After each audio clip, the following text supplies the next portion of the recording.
Mordhau has been out now for about 1.5 years, and while the player base has stabilized itself somewhere around 4K average players, there are still obvious problems that have been plaguing this game since its release. In this video I want to talk a bit about the issues that most likely are at least partly to blame for a lack of player base growth. 5 problems that need to be addressed as soon as possible. Firstly, I want to talk about performance issues, especially on the 80-player frontline and invasion servers. While I do believe that a lot of player-reported problems are caused by hardware that is below the minimum requirements, bad ISPs, or other things that are out of Triturnian's reach, there is definitely something fishy going on with the 80-player frontline and invasion servers. The latency on these 80-slot servers is severely higher than on the 48-slot servers, and entire lobbies often have close to orange ping. Here in this lobby, for example, more than 50% of all players have a ping that is 60 ms or higher. Plus, a lot of players don't even queue for these 80-player servers because of how poor their performance is. So if there was no option to opt out of these 80-player servers, lobbies would look even worse than this. Mordhau is a very latency-sensitive game, and with pings of above 60 ms, you'll start seeing weapons phasing through enemies, players hitting through parries, players teleporting, and just general choppiness. In my opinion, they should just bring back 64-player servers if they can't get the 80-slot servers to perform reasonably well. Another performance-related thing I have noticed is the game's high VRAM usage. Frontline and invasion games take up to 8 GB of video RAM on a 1080p resolution with texture quality on Ultra. And even with texture quality set to low, the video RAM usage still exceeds 4 GB, which is, according to the most recent Steam hardware survey, more than what close to 40% of all Steam users have to work with. Exceeding the GPU's VRAM will result in lower frame rates and stuttering, as the system is forced to use system memory to hold some of the textures, which is considerably slower than storing and accessing the VRAM. The second problem on my list is the lack of new maps. Since release, we have only gotten 3 new frontline and invasion maps, which is like 1 map every 6 months on average. Yes, Castello and Feitoria are very nice to look at, but a lot of areas are not even used in a typical frontline and invasion game, and maps like these take way too long to create. Give us something simpler that is easier and faster to make. Maybe a flat battlefield with 1 camp, or a simple forest map with a few outposts to hold. Triturnian should also consider to involve the community into the map creation process. There are already plenty of community maps out, waiting to be played.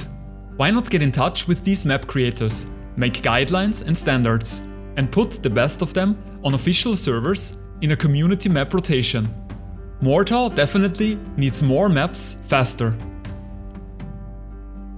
The third problem that Mordhau currently has is, ironically, the combat system. Ironically, because Mordhau's combat is, in my opinion, the best melee combat experience you can get in any game right now. However, that doesn't mean it is perfect and can't be improved. My main gripe with the game's combat system, from the viewpoint of a new and casual player, is the high entry floor. Not to be confused with the high skill ceiling that the game has to offer. With high entry floor, I mean the amount of time that has to be invested to be able to play the game properly. Main contributors to the high skill floor are feints and chambers. Chambers are often the only way to defend against feints, because a lot of feints in Mordhau are just not readable. The thing, however, is that it takes on average probably a few hundred hours until someone can chamber every angle in any situation consistently. Before that, you are at the attacker's mercy, and new players basically have to hope and pray that they don't get feinted. So when 2 new players fight each other, and with new I mean less than 200 hours, the guy that presses the feint button first will probably land a hit on his opponent. I see that as a problem because of how easy it is to feint versus how hard it is as a new player to defend against it. In addition, feints are very rarely used in high-level play because of how strong chambers are. So at the moment they are just needlessly there to skill gate new players. I don't wanna rant too much about this or other combat issues here, because I know that there are big combat changes coming to Mordhau very soon. I just hope that they manage to make the game more accessible for new players and at the same time increase the skill ceiling. The next issue with Mordhau on my list is the mod integration. Playing server-sided mods works very well on paper and appears to be very convenient. The game downloads everything for you and installs the mod automatically. In practice, however, the current mod integration is a big nuisance. Entire mod projects are often completely broken after game patches. Mod downloads often get stuck and servers sometimes just won't let you connect for whatever reason. I know people that have stopped playing on modded servers altogether because of how annoying it is to delete the mod.io folder and re-download everything every 3 days. Local mods have been disabled completely due to possible game exploits. Local armor and weapon mods, however, are now usable again. An official software development kit is actively developed by Triturnion and apparently almost finished. One can hope that this will improve things, as a dedicated modding scene is the key to the longevity of games like Mordhau. The last problem I want to talk about is the skill balance of frontline and invasion games. Currently there is no auto balance feature in frontline and invasion matches, which frequently leads to one-sided stomps, because often all the veterans join the same team. This is something that is rather easy to fix and would, in my opinion, greatly improve the experience in those game modes.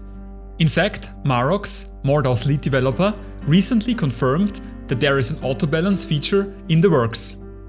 It looks like that the plan is to implement skill-based auto balance at the start of every match. During the match, there is no skill-based balancing planned, but maybe an auto balance to match the team sizes.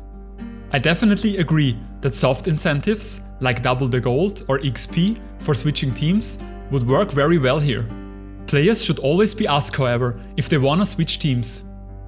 Another option would be to simply auto-balance the most recent player that joined as soon as he dies. Basically everything I mentioned in this video are problems that affect first and foremost casual Mordhau players. This video is not about problems that Mordhau's competitive scene is facing. Personally, I don't think that Mordhau will ever have a big comp scene, which is totally fine in my opinion, as not every skill-based game needs to be super competitive to maintain a healthy and dedicated player base. The way I see Mordhau is like a melee Team Fortress 2, maybe minus all the cheaters. A dedicated casual player base with little interest from outsiders in competitive tournaments. The comp scene's biggest problems, in my opinion, are combat and balance issues, and the fact that there is no interesting game mode for 5v5 play. Also, toxicity, gatekeeping and elitism is not something that attracts a broad amount of players. Anyway guys, that's it for this video. Mordhau is still one of my favorite games, and I thought it is time for some constructive criticism. Please feel free to leave a comment and tell me what you think about the points I've made in this video. Please leave a like and consider subscribing to my channel if you want to see more Mordhau content in the future. As always, thank you all for watching and see you soon.